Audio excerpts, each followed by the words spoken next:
Hi everyone. Welcome to episode 7 of Flex in the City. I am Lisa. And I'm Rada. And for those of you who are following us, they're still here. Welcome back. And for our new listeners or subscribers, thank you and welcome. We are going to jump straight into it with our quick fire round. It is my turn. Yeah. So fire away. If you're new, these are just questions to really help you all understand and get to know us a bit better. And as you mentioned, for us to learn a little bit. Yeah, learn about ourselves as well. So. All right. Okay. Ready? Either or questions. Okay. Sunrise or sunset? Sunset. Chocolate cake or cheesecake? Chocolate cake. Hiking in the mountains. I already know this. Hiking in the mountains or No. lounging on the beach? She said no. You didn't. No. I don't care what the other option is. Beach. Yeah, anything but hiking in the mountains. Okay. Unless it's the type of hike where they like take you to the top in a helicopter. Okay. And then you're up there. Because I like being at the top.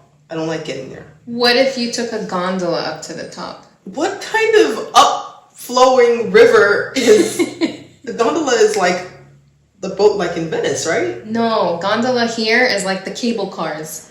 Oh, like the ski car thing. Yeah, but it's cable like car. clothes. Oh, yeah. No, I've done that before. That's cute. Okay, yeah, that's I'll do cute. that. Yeah.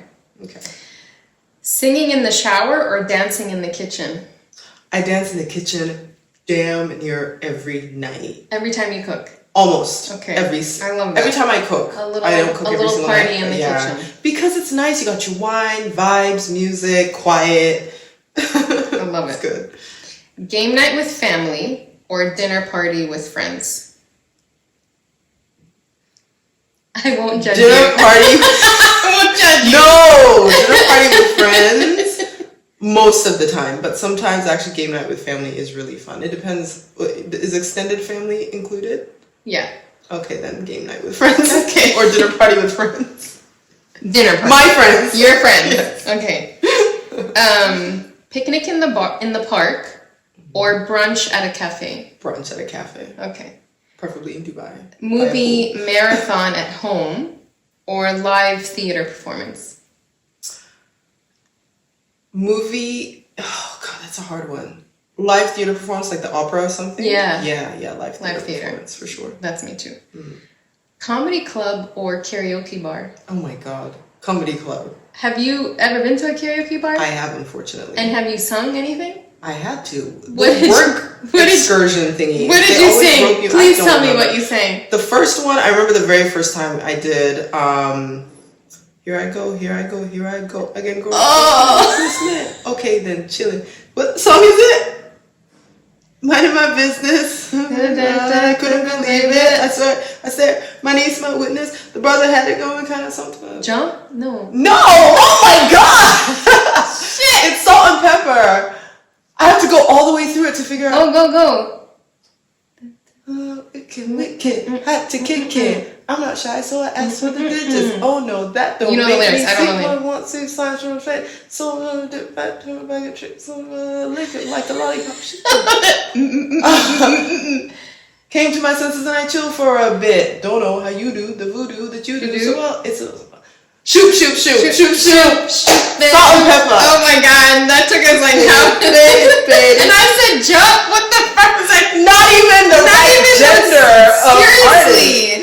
Oh my God. Lord. Forgive me. I did that at my first job in Sydney. Okay. At my first karaoke that I was forced to go to because it was a work event. And yeah, that's the song that I chose. Okay. And I did all right, I think. Foodie adventure or cultural exploration? So like museums, visiting like historical sites, like... Foodie adventure, would that be like going to like the best, like, that doesn't have to be the best, but just like renowned restaurants in like Tuscany? That, like wine tasting, like all that. Yeah, that foodie adventure. Okay. Yeah, if wine is included. Okay. I'm good. Okay, last one. Photography or painting? Photography. Okay. Nice. So that was quick, short, nice. Little culture, painless. little arts. I love it.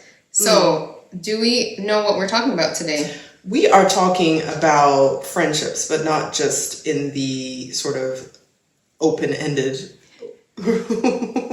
way of friendships, but more about how to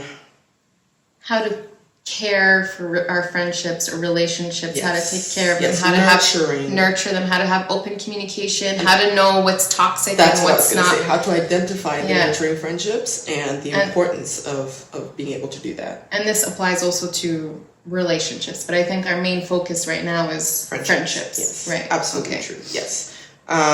We spoke about it, I think, in episode 1 when we were sort of introducing ourselves and talked about like we've known each other for 20-something years. 20-something years.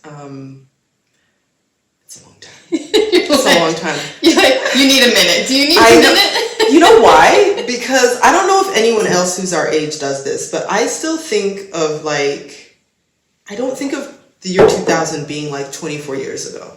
No. Like, kids that are born in the year 2000 are 24. I know. I think of them as being like a year old. I don't know why. I worked with a few of them at my last company, and that for me was trippy. I'm like, I finished high school when y'all were coming into this world. They think of the 1990s as like ancient. Yeah, back like in the how day. we would have thought about the 70s. 70s. Like when people say vintage or 30 years ago, I think 70s. I think, like 30 years ago is the 70s. We are vintage now. We're vintage. Stuff that came about when we were born in the 80s is vintage. Even like stuff from like the late 90s is vintage. Isn't it like 20 years or something? I don't know. We'd have to like... Oh my God. So let's talk about... We've been friends for a long time. Yeah. Back to the point. Can you recall your oldest friendship? My very first friend. And are you still friends with that person today? I'm not, but I remembered her name really clearly from kindergarten because she was like just such an indelible mark on my memory. And I actually looked her up because I I went to one of these sort of bazaars for designers and local talent in Kenya. And she had a stand there. And I bought this beautiful piece that was at this stand, and the name, she uses her full name. And I was like, I know that name. Why does it ring a bell? And I realized that was my best friend from kindergarten. Wow. And I remember when she was in kindergarten, she was always the best artist. She always drew really well. Like all of us were doing all our scribbling shit. And hers just looked great.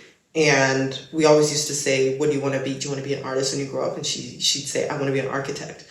And we'd be like, you mean artist? Because we didn't know architect was a real thing. How are you going to know the difference? And she'd always say architect. And she's a designer, and she actually not only does artwork pieces, but she does artwork on, like, to make her own prints for clothing and accessory and jewelry pieces. And she's pretty amazing. So she did the damn thing. Okay. That is my oldest friend. But we're not friends. You're not friends. So is there somebody that you've known from childhood that we're still friends with?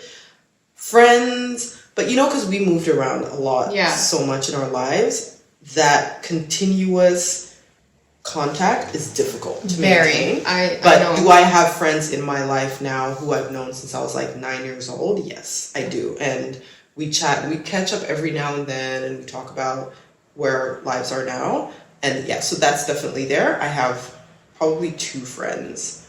One I met when I was 10, and the other I met when I was 9, when I first went to boarding school. And we're still friends, and we talk about like motherhood and things like that. And she has kids that are going to college now. She started early. She was organized. Wow. She was organized. She was organized. Yeah, she's got like 2 kids in college now. So we different stages of motherhood, but still have okay.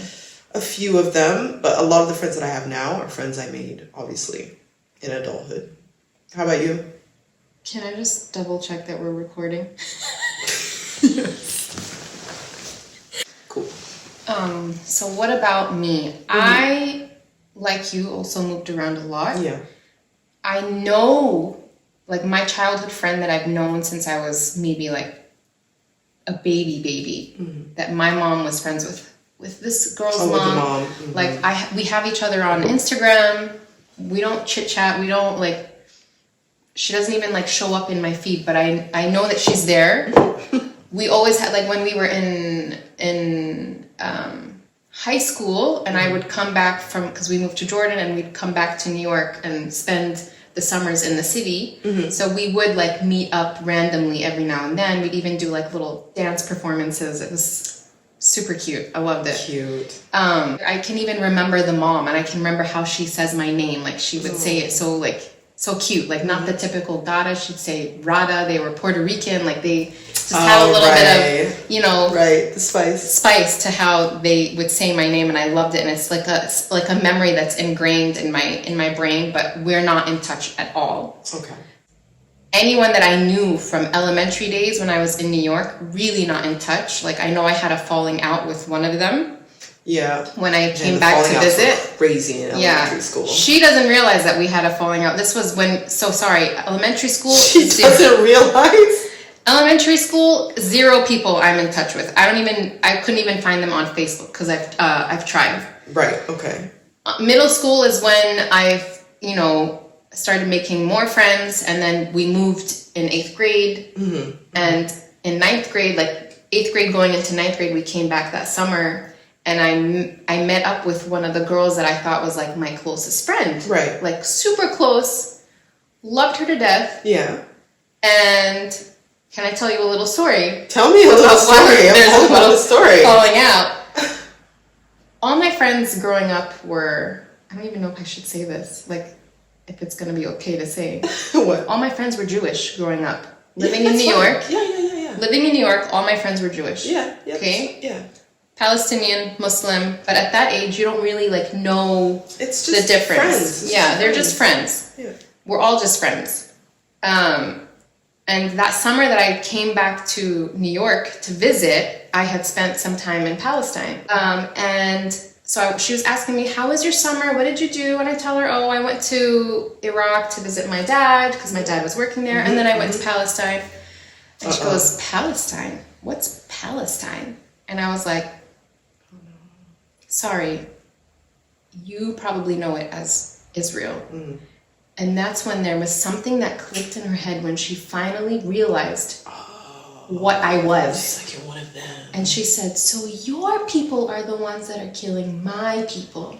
She said that? Yeah. How old were you guys? This was 8th grade going on to 9th grade. So oh my God. What, 13, 14? Yeah. And I just was like, well, it's been nice knowing you. Because I just thought it was like, that was the end. That was, for me, it was, and then she says, but you're one of the nice ones. That's how she ended the conversation. So literally, and that was like the group of friends that I was friends with in middle school. Yeah. Like she was the closest to them. And after that incident, like I stopped hearing from anybody. So they rallied around her. Maybe they rallied around her. I don't know. Because that's when they all realized. Wow. But that's besides the point. But I think the oldest friends that I'm still in contact with would have to be the ones that I made once I got to Jordan and I was in high school. Mm-hmm. I wouldn't say that we were close during high school, but we got closer as we grew. Like there's one girl, I love her to death. She might be watching this. Like we really did not see eye to eye in high school. Yeah. But now I love her to death. That's pretty cool how that works, look forward to seeing her and want to see her when I'm in town. I love when that happens. And then there's one that I was like super close with, but we lost touch over the years, and now we're back in touch again. Right. But yeah, that for me would be my oldest friendships that I'm still really in touch with would be from high school days, and then you from university. From uni. And college. Yeah, you, Dom, obviously. Yeah. And I think that's pretty much it. Which is weird because there were so many of us, but we were a big group. You all graduated and I stayed behind, so I lost touch with all of you. Yeah, and then we sort of reconnected. Yeah. But we reconnected on social media before I was moving here. Yeah. Yeah, I don't have many from uni. I think all of mine are from law school, and then people I met just after law school in Australia who, were just part of my day-to-day. day-to-day life, and now closest friends that I have right now. But yeah, sort of all over the shop. And then the friends I have in Kenya are friends I made because I didn't live there continuously for so long. They're friends I made actually when I moved back after Dante was born.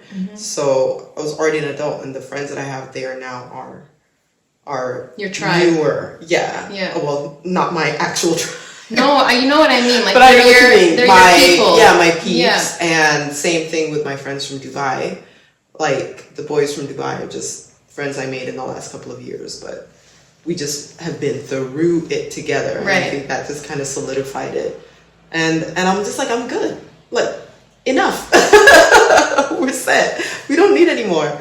I know people who have been friends with people, and I'm sure you know people as well, that they have known since kindergarten, since they were in diapers.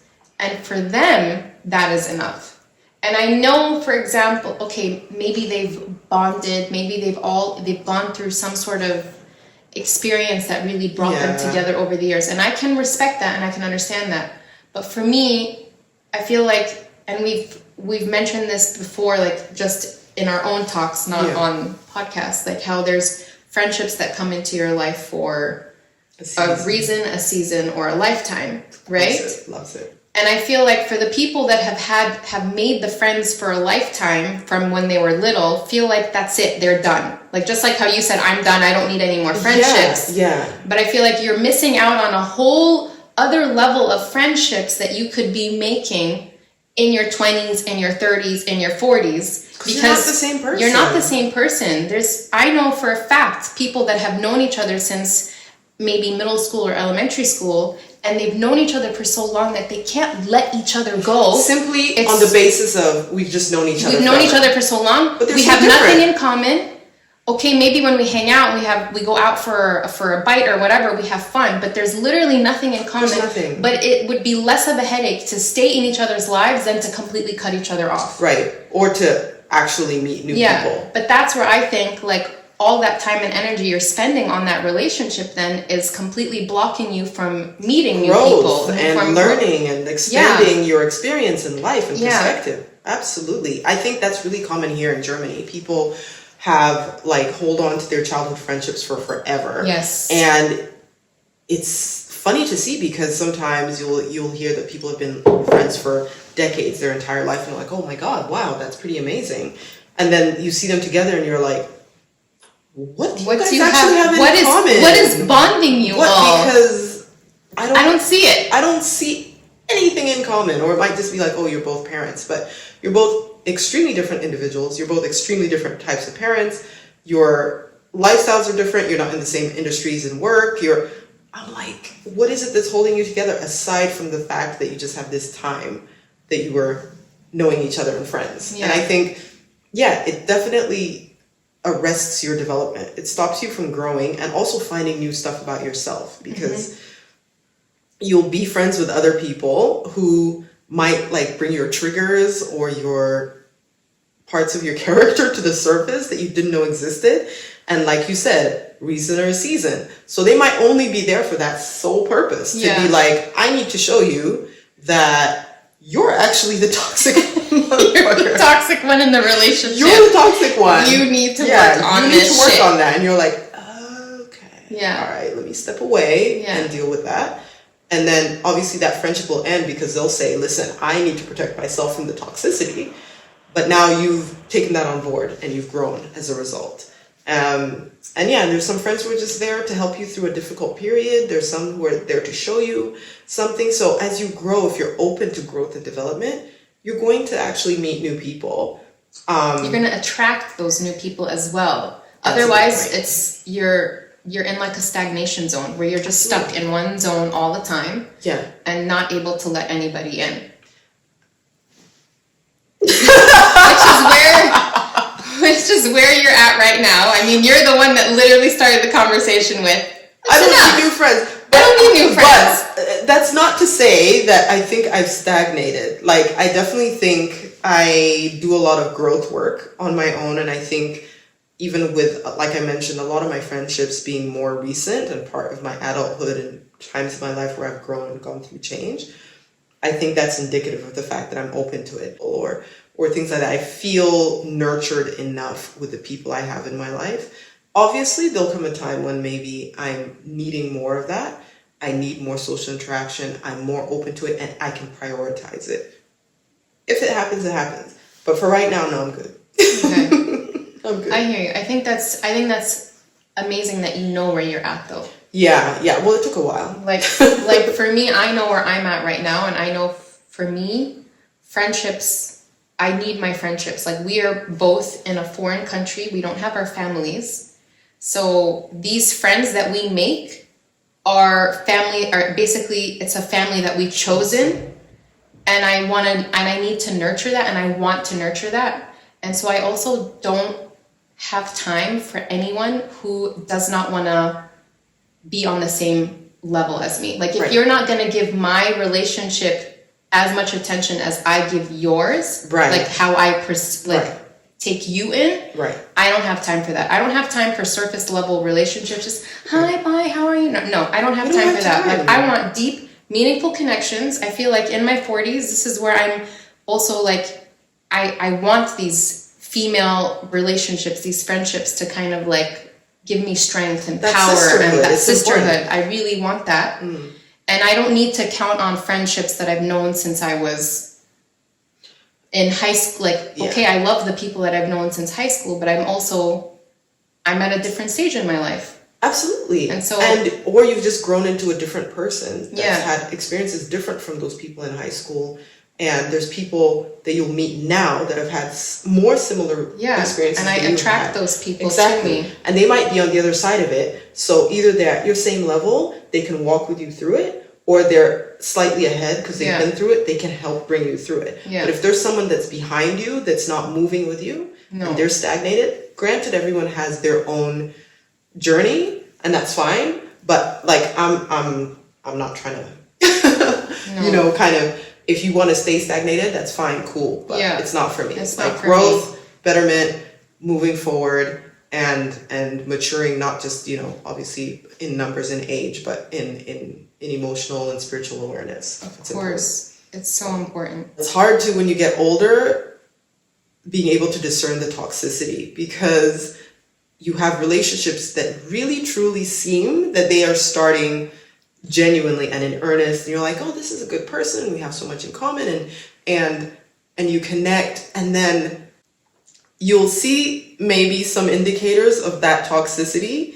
And I always find myself now trying to second guess myself and being like, is this toxic, or am I the toxic one, like perceiving this or bringing this into it and totally being like projecting it? Am I do you know what I mean? Like, when you're younger, you're like, oh, she's just mean, I don't want to hang out with her. Right. Whereas when you get older, you want to delve into it and discern it a little bit more. And sometimes that's helpful because you can save a friendship or relationship from going off the rails. But sometimes you just have to, like, if it looks like a duck and it quacks like a duck, then, let it go. In the same way, there's an importance of holding and nurturing friendships. There's also an importance to know when it's time to just say, fuck it, it's done. Like, I'm not beating a dead horse, Have you ever had friendship breakups? I know people don't give them as much attention. All the damn time. Like, I'm in traffic. I don't know why I have so many people in my life that literally are like most of my friends, they'll be like, if you do me wrong once, like, you're gone. Yeah. And I don't know why I attract that. Because I'm the one that's like, no, let's talk about it. My rule is twice. She has a rule. Okay. It just makes sense, because also then, if you do it too many times, you establish a pattern where they're like, oh, I can just get away with doing this, and then we'll talk about it. It's the same with relationships. So, like, I feel like if I'm clear about my boundary, and you're human, and you, like, and not even a boundary, but just expectation, whatever it is, and we don't meet each other at that expectation, we have a talk about it, right? Yeah. We'll chat. We get to a point where we're like, okay, cool. That didn't work out. we rectify it, we know how to move forward. And then you still move the same way moving forward. Then you're done. Yeah, and there's a lot of people that have been cut off that just don't know it. So you don't communicate that you're done. You don't say, this isn't working out for me. If it's a really close friendship and I'm truly like, wow, I didn't see that coming, I will verbalize and I'll be like, you know what? Or if there's been a betrayal, I'll say, I know this is what's happened, or I know like this was the expectation and you acted this way, that was really poor. It's done. Yeah. But if it's like a friendship where I'm like, you know what? Like, I couldn't care less. I'll just distance myself. Yeah. And usually that's enough because I've usually called it correctly and they know, all right, there's no kind of response and they're not going to put in the effort. Gotcha. It'll die a natural death. If they don't get it and they keep contacting, then I'll be like, listen. This isn't working. It's not. Yeah. Just stop. Yeah. Stop. Or if it's, through a written medium, I'll just block. Yeah. Yeah. I think I always had a hard time communicating. So I'm always the person, I'm the giver in the relationship. And people always come to me with their shit and their problems and their, like, I'm always there. Like, I am there to the point where I will put my own family and life on hold if somebody I know needs me. I need to work on that. Mm-hmm. And I've tried to get a little bit better. But I've also realized, like, I remember a good friend of mine that I've known since, I got back from university, moved to Jordan, and I met her and we got really close. And I remember having some issues with her and I took some distance, mm-hmm. but I never communicated that until recently when I was having other issues with some relationships that I have. And I was just chit-chatting with her, be like, yeah, I remember. And I even, I remember I took distance from you. And she'd be like, when did you take distance from me? Like, she didn't even realize that I was having issues because I was so bad at communicating it. But now... Also, I can't see you taking distance. No, I did take distance, to the point where I was just like, okay, I'm gonna, just do my own thing. Not call, but she didn't even notice. She didn't notice, which is not her fault. It was me. It was all in my head. Mm. But now I am at the point where if anything feels slightly off, slightly not right, I will communicate it. 100% good. I need to get it off my chest, and I need people in my life that are willing to hear it and willing to do the same. And willing to do the same, Yeah. So now it's also it's gone the opposite way where some people don't like it. Like, I've had some people take distance from me when I do tell them or call them out on something. Yeah. And for me, it's like, okay, where's the medium? Like, where's the happy medium? I think it's a great way to do things. Yeah. I still think it's good. I just think the method is what you adjust from one person to the next. Some people are more willing to hear it in, a very calm, very, friendly, subdued tone. And some people can take it, straight out. Like, what the fuck? Yeah. They'll be like, yeah, you're right. You know? And they'll be receptive. So you just read it. But definitely communicating it is important regardless. I think you need that in a relationship. Like, why call it a friendship or relationship if there isn't open communication? If you can't talk about anything and everything from, random shit that you saw that day, walking your kid to school to, what upsets you the most between you and your partner. Like, if you can't have that dialogue, like, why call that a friend? Why even invest? What is the interaction for? Why invest in these? Because like I said, I don't have time for surface level, shallow relationships. Good. I'm in my 40s. I don't know how much time. Wow, it's not that dire. No, but I'm just saying. 1 foot in the grave. But when you think about it, I've spent the last 41 years feeling like I'm always the one chasing after people, even though I'm the one that's giving and always there for them, but never getting it back. And now I'm like, I'm not going to do that. Yeah. I'm done with that. I'm not going to spend the next 40, 50 years doing the same thing. Like, it didn't work for me then, and I'm not going to do it now. And I'm so happy to hear it. I'm so happy to hear it. It's very good. No, it's really, really, I commend it so much. And it's hard also to see someone who is your friend to go through a period of time where you're like, they just need to get there on their own. Yeah. They need to get to a point where they realize that, you know, they're giving more than they're getting back, and they need to actually nurture friendships that are symbiotic. And so to hear that, yeah, it makes me really happy. And I've had friends who've told me, Rada, you don't tell us anything. Like, you don't share. But hear me out. Like, I'm usually, like I said, I'm the listener, and I'm also the one that it's like, when I feel like you need me more than I need to be telling you what's happening, like, I'm gonna be there for you. But that's not your call, because I'm always going to think what I have going on is really, really important and really dire. Of course, I'm going to tell it to you in that way. And it doesn't in any way negate the importance or the urgency of what it is that you have to say either, because everything is relative. Like, what I have to share, what you have to share, you might think it's not a big deal, but it might be a big deal when you say it to me, and I'll be like, oh my God, I didn't realize you were going through that. I know this in my head. Right. I know this, and Right. and again, it's something that I am still working through.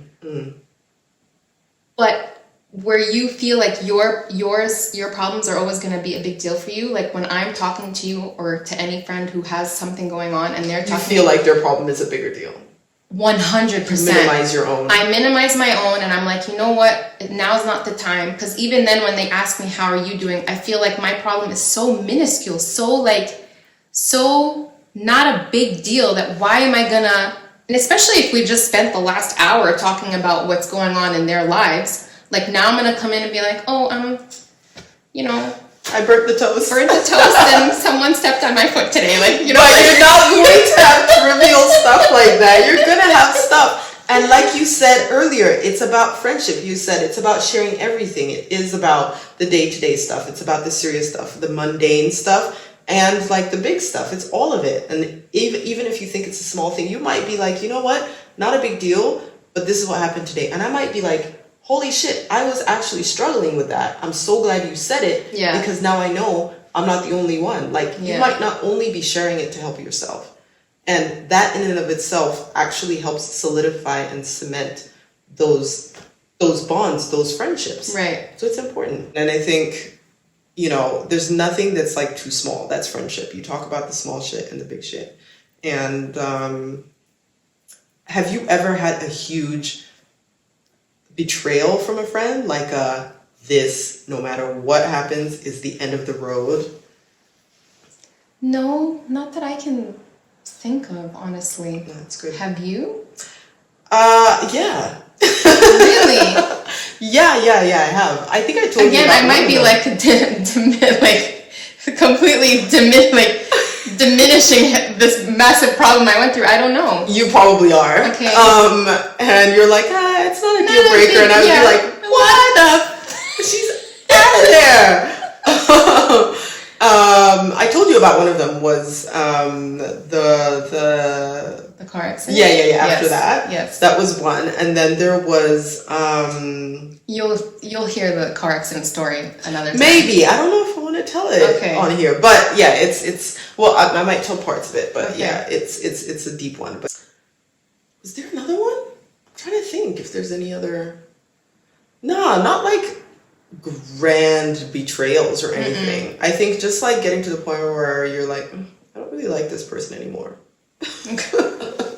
Just not vibing. And it could be honestly, really like you're just at a different stage in your life. Yeah. You're not on the same wavelength. Yeah, you're not. I totally believe in that. You're not moving in the same direction. You're not like maybe you're growing at an exponential rate and this person's just not doing much with their lives that you just kind of feel like, okay, like we're not in the same boat anymore. Especially I find in female relationships that can breed like contempt and bitterness when someone realizes, I think we talked about this a couple days ago, where someone is progressing or starting something or expanding or moving on in a certain way, and the other friend isn't, and there's this almost this feeling of, no, you need to like stay as we are. Yeah. Or if it's like, you know, we're both like single and miserable, and then someone gets a partner, it's like there's a bitterness there or an animosity. Or if someone wants to, I think when we spoke about it, one of the examples was like starting a business, and like, you know, you don't want to support because you're sort of a little bit, you know, almost just bitter that someone that they're is doing something and you're getting just off their still ass stuck and in the same place. Exactly. And misery loves company. And so the moment that you're like, I just want to get up and do something with myself, let's do that. And if they're not at the same page, or it's not their time, they're not ready for whatever reason, it can be the death of the friendship. I think that's a deal breaker. Like, honestly. Absolutely. And that's when toxicity comes into it as well, because if you stay in that friendship and you're like, oh, like I'll help them, and they're just not ready yet, they'll resent you for, you know, why are you always telling me what to do? And then at the same time, you'll be like, oh my God, my energy is so drained whenever I'm with this person.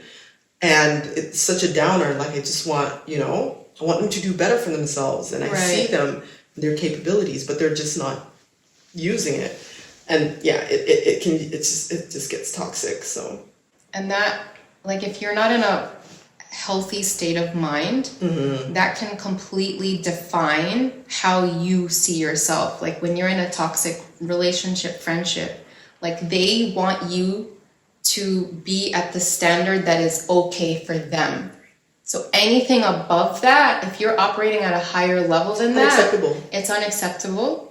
And if you truly believe, like, if this is like a friendship who thinks that you're not smart enough, or you're not, you know, going to be able to start this business on your own, or for whatever reason they put you down all the time, but you're just not confident enough, you're not, you know, aware of what your abilities are, you're going to believe everything that they're feeding you. And that's how you see yourself then. It takes you off your path. So it's really like, when you're in a place where you're trying to grow and do better and be better, at some point you need to maybe even cut off a lot of these people and just say, I can't have you in my life right now for several reasons. One of them being, I'm not strong enough to block out the noise that's coming my way from you. So if you're gonna do everything and be there for your friends, you need to be able to love yourself the same way that you love your friends. And if you can't do that, then I don't even know what kind of friendships you're holding on to. Yeah, really. Because what cup are you pouring out from? Yeah. You don't have anything for yourself. You're not getting anything for yourself. Like, that right there is a huge red flag in terms of what relationships you're holding in your life. Agreed. I think it's hard when you're that example that we just talked about with someone that's wanting to hold you back. And I've been lucky enough to actually have steadfastly the opposite. So like friends like you, like my friends Kyle and Nabil and Lorenzo and Musa, these are friends of mine, and Nicole as well. They have steadfastly been like, bitch, you need to pull yourself up. Yeah. We know you're capable of more than this. We know that you're feeling whatever, some type of way about whatever's happening right now.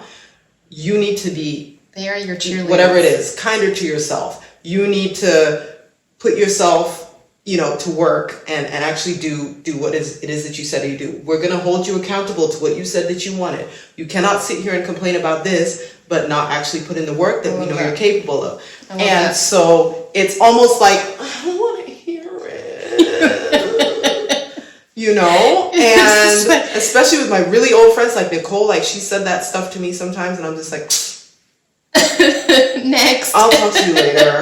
It's whatever. I have stuff to do. Because I'm just not in the headspace to listen to it. And of course, I know she's right. And then I'll come back around and you don't want to hear it.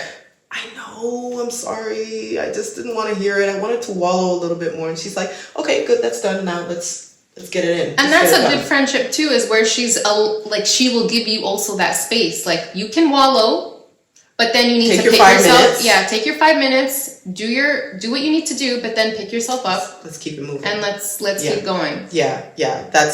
the sensitivity. As opposed to cutting her, you would have probably cut her off. 20 years ago, I would have been like, you know what? She just doesn't get me.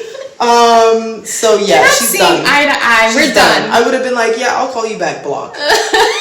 I've grown since then. I'm happy to hear that. Yeah, I've grown. It's good to have friends that are also kind of hard on you when you need it, and know how hard to be, and because those are real ones that know, like you said, what you're capable of. Exactly. Like they're not trying to keep you down. They want to lift you up. They want to be that cheerleader in the corner that's and going they've like, seen you there, yes, and they know that's what you want, because they're the people that you're complaining to about not being there. You know, it's like a coach. It's like the best coaches I've ever had are the ones that I have said the most ridiculous, obscene, I don't know where I thought of them kind of curse words to during. What is this bug up in here? Rude. Stupid fruit flies. Ugh. They're everywhere. Not in the house. They're everywhere. Yeah. Because of summer. Yeah, but we the leave house the is windows clean. open, so. Yeah. Anyway, back to what I was saying. Yeah. And the best coaches that I've had are the ones who push you. Oh my God. And then when you're literally, I have had moments where I'm like, I'm tasting blood in my throat. I'm done. Like, they push you even more. Yeah. We had a coach in high school who was like, and like we'd be running and we'd be like, we're throwing up. Like, I can't. She'd be like, okay, it's fine. Throw up.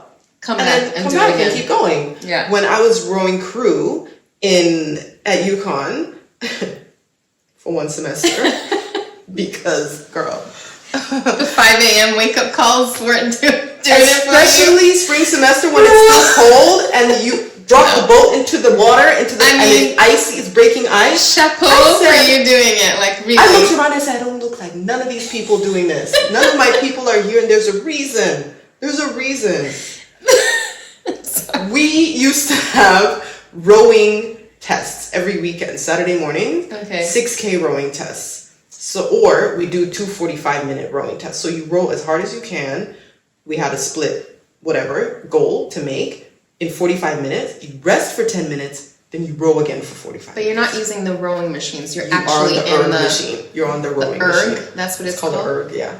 You're in the boat. No, this you're was on Saturday the morning machine. was training inside. We'd be on the boat during the week. Okay. But Saturday, this was the speed test. Okay.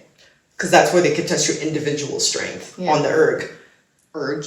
Listen, we got in there. Ugly word. And coach was like, listen, you're going to feel some things. You're going to think some things. You're going to stop feeling everything. And then you're going to feel everything again. You're going to go through the whole gamut spectrum of all emotions. I don't care. Y'all need to finish. Okay. We'll deal with whatever happens at the end. Some things that happen will surprise you. Keep it moving. Keep going. Just finish. Okay. Listen. We did the first erg test. You're dying. You feel like it's the end of the world. You can't imagine doing it again. We started the second one, and literally what she said, you stop feeling things. Your mind goes to another place, literally. Like your brain is like, oh, because it's like, I don't know what the fuck this is. Let me teleport myself to a beach somewhere or a cloud. This is ridiculous. This is not living. Killing literally. Then you have that, and then she'll say something and yell, and you're not pulling hard enough or whatever. Brings you right back. You're back into it. You're back in the hurt locker. You feel the pain. Listen, by the end of it, you unstrap your feet, and someone else had to unstrap most of our feet. You can't even reach down, right? Everyone falls off of the erg machines, and you're literally looking at yourself, and you've peed your pants. No. And you're like, oh my God, I can't tell anybody. My pants. How am I going to get up off this floor? Coach comes to the front, and you're looking at her like, and she's like, so like I said, you guys are going to go through some things. 100% of you in here, for example, have urinated on yourselves. And everybody looks at everybody else, because everyone had that same moment where we're like, oh my God, I thought it was just me. Like everyone thought it was just them. No one was going to say shit. Every one of us had peed on ourselves. And you don't even notice when it's happening. You notice when you get off and like you stop seeing spots. Wow. And I looked at her and I was like, you sicko. This is not normal. And she's like, so we're going to be doing these like every week. I did it for 2 weeks. I said, I don't need this in my life. I'm here to study. Yeah. And I always remember whenever I saw her on campus, I'd be like, ugh. But in looking back on it, even now when I erg, the standard that she set for how hard we should pull our splits and even the time frame, I'm always striving. I'm like, I did that once. Yeah. That is the level of what I'm capable of. And as much as I hated her and as much as I cursed her out in all of the languages I know in my mind, I'm like, that bitch was a coach. And that is the type of thing sometimes that you need out of your friends. That tough love that I'm going to pull you out of a place of weakness. We love all animals as for like trying to. Yeah, no, fruit flies are flies of any kind. No. Just unacceptable. Okay. Also, we're in our domain. They have the whole outdoors. They don't need to be in here. What do you want from us? There's nothing on us. Anyway, so I think that is the thing that I've learned to embrace as well, is the friends that give you the tough love and not afraid to give you the tough love, especially when you need it. And I'm lucky that the closest friends I have right now are all tough love friends. Okay. Like, they're all like, nah, we're not going to shy away from telling you what you need to do. Am I tough love? I put you on the list. You are. You don't remember how you were like, you need to talk to yourself better. You need to be kinder to yourself. Da-da-da-da-da-da. You need to stop being afraid of the gym. I was like, is that what I sound like? Damn. That's me being mad at the messenger, but the message is sound. Okay. Yeah. Okay. So yes, you're definitely on that list of friends, and that's why I feel special. That's why I'm saying for right now I'm good. Okay. I don't need more of y'all. Yeah. You guys are flying the flag really well, so I'm set. For right now, I'm good. Okay. Good. Oh my Lord.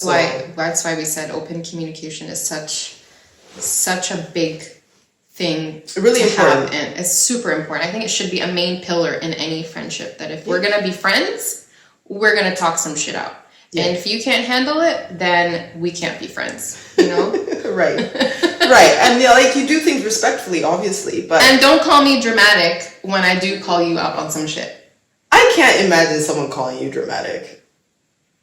Really? Yeah. Wow. Again, sometimes people's reactions are a reflection of their own projection. So Maybe. It's something that when you're not ready to hear it. They weren't ready to hear it, which I can also respect. Yeah. And I say, okay, like I can, but again, like if this is a genuine relationship, like I said, I'm only gonna come to you if something's wrong, like if something's bothering me, if I truly care about the relationship. Yeah, otherwise let's keep it moving. It's fine. Yeah. Let it be broken and that's it. So it dies a natural death. But don't add that label of, oh, this is so dramatic, like let's not, like. Right. It's just some people are just not ready to hear it, which is okay, but then walk away and then come back and regroup and say, okay, like let's approach this again. Yeah, because you guys talking to me, I'm not ready to hear it sometimes. I know. But I'm always like, I know. But I'll always come back and be like, you're right, and I'm doing something about it. Yeah. And I'll usually come back when I've done something about it, because I'm like, I'm not going to go back without results and just complain. Yeah. But yeah, and I have more respect for that, because then it just also means that you were here, like I was listening. You were listening. Yeah, I was rolling my eyes. You were rolling your eyes. You were cursing us out, but you were listening. Also, for the record, I don't curse my friends. Only coaches. But then you went back, you did what you needed to do, and then you came back and said, okay. You were right. And you know what? I not only saw that, I took steps. Yeah. I think it's important. You cannot go through life as hermits. Like, look, and you know what? Some of us have tried. But COVID was a perfect experiment of that, where they literally cut us off from everybody. I think it really was an experiment. I don't believe that we needed to take such measures. They were just like,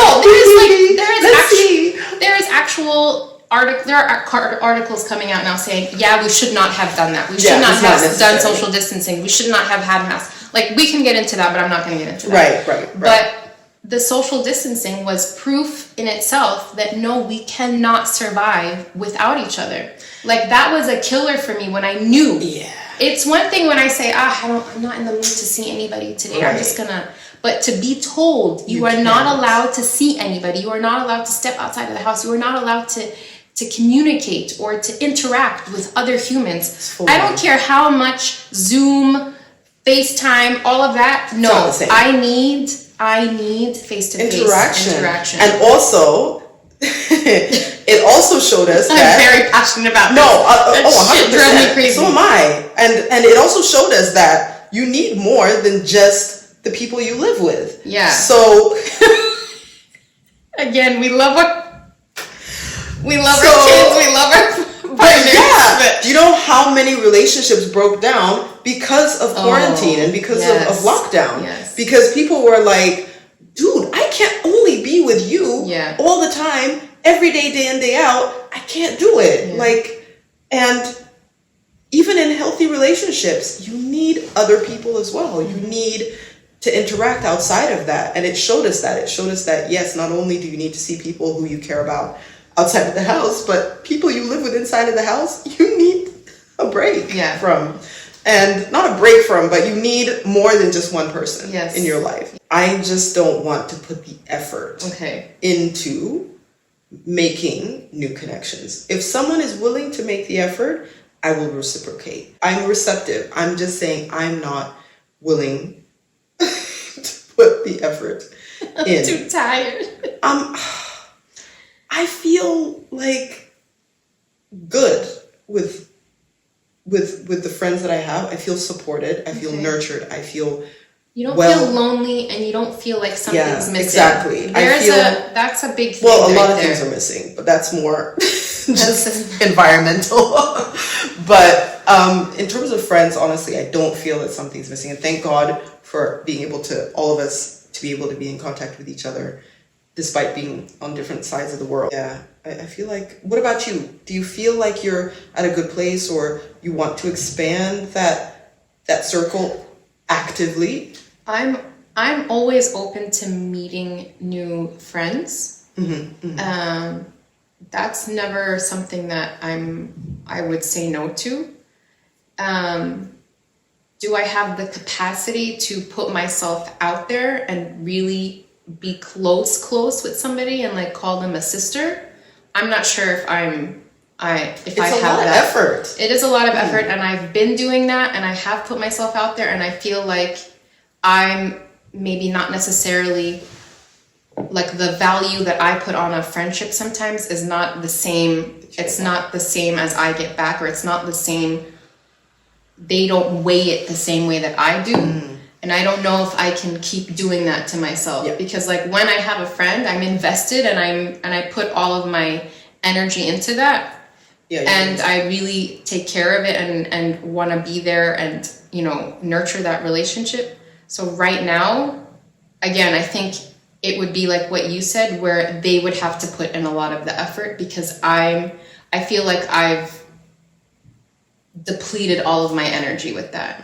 Like I need to rebuild that up and be able to put myself out there again. But I'm not close to it. Yeah, no, I think that's a really fair. I feel like I feel like I'm always open to having close relationships. I don't think that I'm done with having close relationships. I feel like in my 40s I feel it, that I'm gonna find like a sisterhood, and in my 50s, like I'm gonna say 50s, be traveling with these like sisters of mine, and like I can feel that, and so I'm not close to it. I have my close friends that I've known, since high school, and then I have my close friends that we all had babies together, so I call them my mommy group. Like they're really like people that came into my life at a time when you need that support system.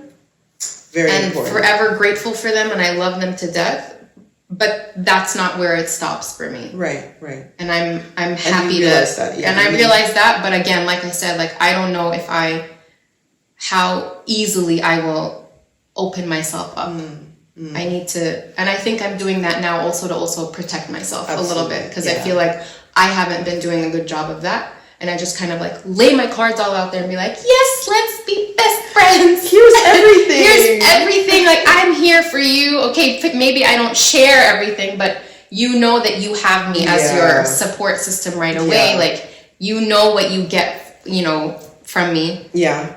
And so some people will just take it and take it and take it, and then you're depleted, and you're like, oh, sorry, I don't have anything to give back. Look. Yeah, it's not ideal. Yeah. No. So no, that's good. I think I just that's need to really protect myself a little bit. A conscious place to be.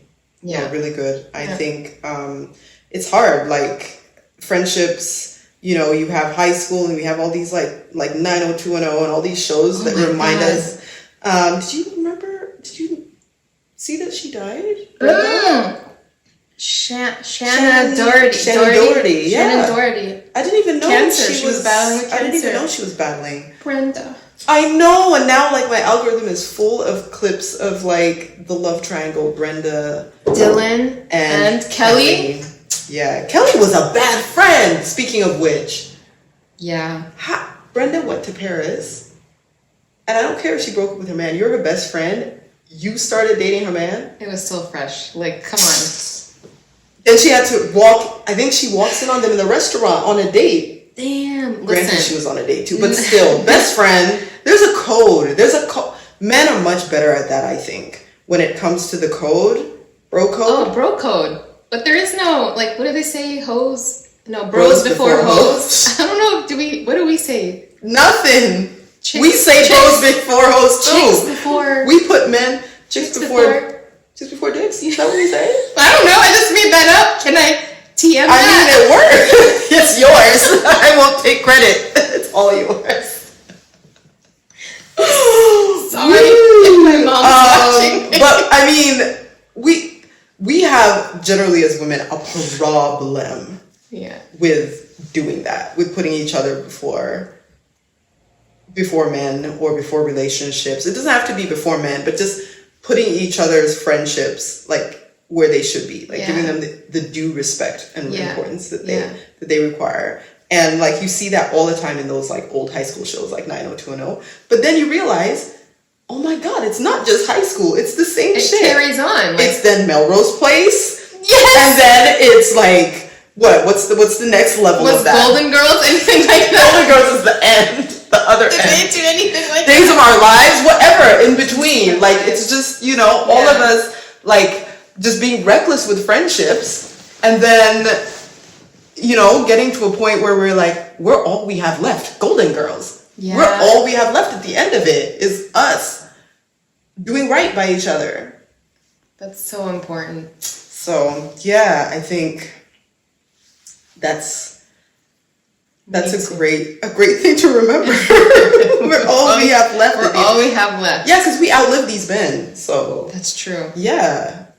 And the kids are gonna leave. If you have kids, the kids are gonna leave the house at some point. They're gonna have their own families. And you don't want to be that mom, like at the house, showing up all the time.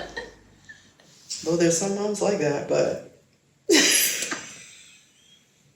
stop. Listen. We need our own lives, and to do that, like that's where these friendships come in. Absolutely. And like you said, like we're all we have when it gets to that point. Yeah. So if you're not taking care of these friendships now, I don't know what to tell you. You're gonna be by yourself. You're gonna be that mom, like showing up at your kid's house every day. Oh my God. So take what you will from lots of information, lots of discussion. I think we just kind of winged it on that one because we just wanted to have a discussion and but the key takeaways would be nurture your relationships, open communication. Communication is key. I think also, if I can add, being like treating yourself as well, like treating yourself kindly so that you attract and bring in the right type of relationships as well. Right. And having that level of respect for what you know you expect of yourself so that your real friends will hold you to it. As usual, subscribe if you haven't already. You should have done that at the very beginning. Yeah. If you're not already a subscriber, please do. let us know any comments or questions you may have. And as per usual, drop us a line on Instagram or on YouTube with anything you might want to add or discuss, and we will respond. Yeah. Happy Flex Friday. Bye.